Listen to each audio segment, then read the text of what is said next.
Antes de empezar la exposición que tengo preparada para esta intervención, quisiera poder remitirme un poco a las inquietudes planteadas por la compañera Rocío Valareso en relación a la comunicación que le hubiera transmitido una educadora. Y recordar al Pleno y también a quienes acompañan este debate que en la discusión del Código Orgánico General de Procesos no estamos modificando el contenido del Código de la Niñez y Adolescencia. Y si bien hemos referido algunos artículos en lo que tiene que ver con los responsables subsidiarios en cuanto a una demanda de pensión de alimentos, no hemos suprimido la obligatoriedad que tienen estos de responder ante una demanda de alimentos, porque así está contemplado en el Código de Niñez, y lo único que hemos hecho es dejar por fuera la medida del apremio para estos responsables subsidiarios, donde están los abuelos y abuelas, tíos, tías, hermanos, hermanas mayores de 21 años. Decirle también que del caso citado probablemente lo que le corresponde a la educadora es plantear un proceso de rebaja de pensión de alimentos. Eso pudiera modificar la pensión inicialmente sugerida por el juez, y que la herramienta en la que se complementa la gestión de la Administración de la Justicia Especializada es una tabla que antes era elaborada por el Consejo Nacional de Niñez y Adolescencia y que en esta nueva estructura es asumida por el Ministerio de Inclusión Social. Una tabla que toma como referencia algunos indicadores, es compartida y discutida con algunos actores, inclusive con la participación del Ministerio de Justicia, y que eso es parte de una política pública, que allí como Asamblea Nacional realmente no tenemos ninguna participación, sino exclusivamente en aquello que es la norma. Así que, si bien hay una preocupación por parte de la comunicación de esta educadora, lo mejor sería encontrar un profesional del derecho que pudiera acompañar el patrocinio y a partir de eso probablemente considere la posibilidad de plantear una acción de rebaja de pensión de alimentos. Sería mi sugerencia, dado que en el COGED es imposible incorporar lo que se nos ha planteado, tomemos en cuenta. Ya refiriéndome exclusivamente al debate que hacemos hoy, al tercer libro, que comprende 154 artículos. El martes discutíamos los primeros 151 de los 464 que tiene el COGED. Y en estos 154 artículos es importante resaltar que nos estamos refiriendo exclusivamente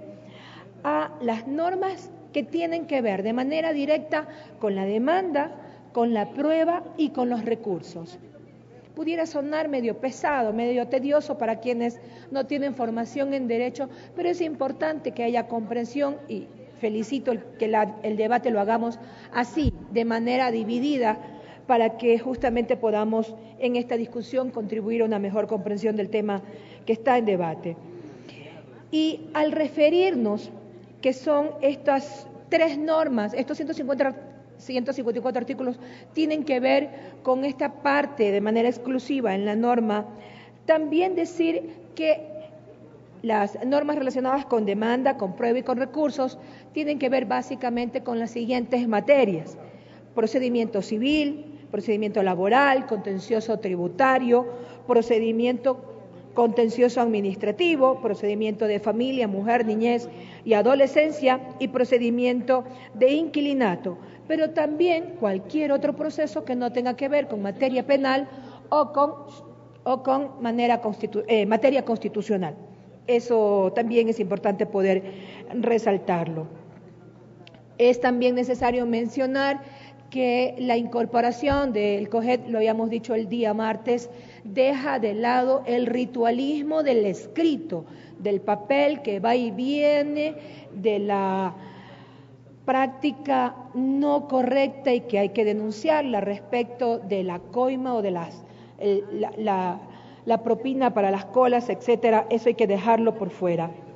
Pensando también que la oralidad incorpora una práctica dinámica del procedimiento,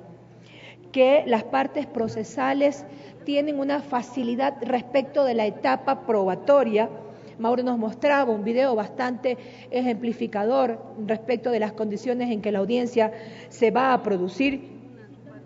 y sin duda esa simultaneidad de que el testigo pueda ser interrogado por ambas partes procesales contribuyen también de manera importante a que en el proceso se procure la lealtad procesal. Eso es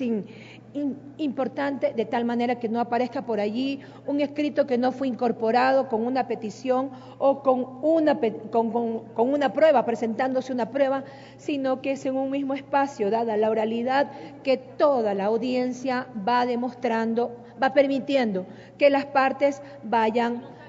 poniendo a consideración del juez responsable de la sustanciación sus argumentos. De manera particular quisiera señalar 7 aportes a 7 artículos que creo que es importante lo podamos mirar.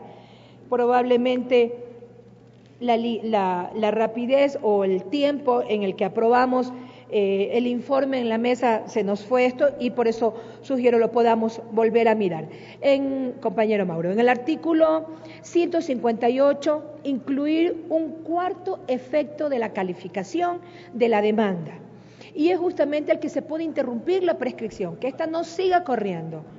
que la prescripción no siga operando, sino que la demanda la interrumpa y por tanto esta no se tiene que remontar a cuándo ocurrió el hecho, sino justamente a que solamente se interrumpa el proceso de prescripción. La segunda observación tiene que ver con el artículo 159. La sugerencia es hacer una aclaración en la redacción del texto, incluyendo cuando se demande en materia laboral por obligaciones de diverso origen, exista también igualdad de pretensiones. La tercera recomendación es con el artículo 163 y allí también únicamente proponer una mejora al texto, pues hay 2 adverbios en una misma oración que pueden generar allí una situación de conflicto. La siguiente tiene que ver con el artículo 169, aquí la modificación al texto es al párrafo primero y la idea es sintetizarlo en una sola oración, pues la reconvención procede en todos los casos y no procede cuando la ley lo dice de manera expresa, por lo que no es necesario enumerar todas las condiciones en las que la reconvención procede, y ahí creo que contribuimos al ahorro procesal en cuanto a texto. El artículo 178, la palabra ascendiente se modifica, lo decía justamente el compañero William Garzón, para referirnos a quien debe alimentos, sea el obligado principal o los obligados subsidiarios, que es la forma en la que de manera complementaria estaríamos anotándolo, porque así se registra en el Código de Niñez y Adolescencia. El artículo 204, sugiero eliminar el último párrafo, pues se refiere al procedimiento que debe seguir el notario o la notaria para certificar un documento, lo cual no es materia de este código y cae justamente en una redundancia que no es necesaria. Y por último, lo que nota el artículo 273 en el último inciso, donde sugiero mantener el espíritu inicial del proyecto presentado por la Corte Nacional y el Consejo de la Judicatura en febrero del 2014. El informe recoge justamente el que se incluya la consulta al superior cuando el fallo dictado por el juez de primera instancia es dictado de forma desfavorable a la entidad pública. Creo que allí es importante poder recordar cómo el ciudadano o ciudadana está en clara desventaja, dado que es un individuo frente al aparato público, frente al Estado. Así que al no haber sido parte de la discusión en la mesa, ni tampoco en el primer debate en el pleno de esta Asamblea, la sugerencia es que podamos omitir ese tercer inciso del artículo 273. Esa es mi intervención. Muchísimas gracias, compañera presidenta, compañeros y compañeras. Gracias.